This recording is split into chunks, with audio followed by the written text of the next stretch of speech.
Well, hi friends, I am here to talk to you about what is really maybe one of the most difficult things that comes my way when I'm teaching people about life with Christ, and that has to do with testing. Times of trial unto learning, because never does it feel like a good thing. When I am coaching golf, which I do in the spring of each year, invariably we encounter times when one of my players makes a foolish mistake or has a really difficult time on a hole or for a round of golf, and it's hard for them to live with it. They say, "Coach, everything was going really well, and then all of a sudden something really bad happens," and they have a hard time dealing with it. For one, they're immature.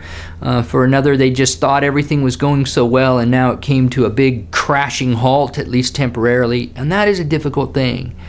And yet it's a thing that happens in our walk with Christ, our life of faith as well. I have behind me a picture today of a smelting pot of molten steel having been refined by fire. And the Bible often speaks of our being refined as though we were in a fire. Because what happens in that process is that the junk, the dross, the worthless material, the stuff that is not pure, is melted off. It's burned away in order to get to the good stuff, the pure gold, the pure silver, the things that are really worth it and lasting. In Psalm 66, we run into 3 verses that give us a very good picture of this. It begins at verse 10, and it says this: "For you, God, tested us. You refined us like silver. You brought us into prison and laid burdens on our backs. You let people ride over our heads. We went through fire and water, but you brought us to a place of abundance." That's the great promise at the end. It's the thing that we have to hold on to, the hope that we have, that God will do great things in us in spite of our testing.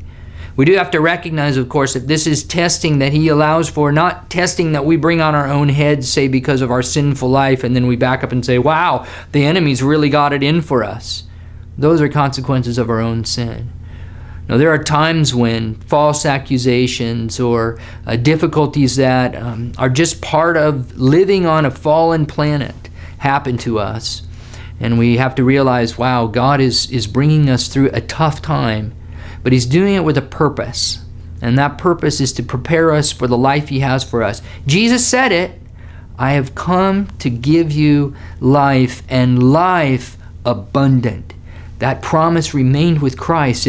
There is in David's Psalm in 66, and then there it is with Christ. An abundant life is what He has in store for us. But sometimes, in order to get there, we will have to go through a difficult refining period. Hang in there. Trust in the Lord. Recognize that He is God, and what He has in store for you, abundantly and eternally, is worth far more than any difficulty that you're going through.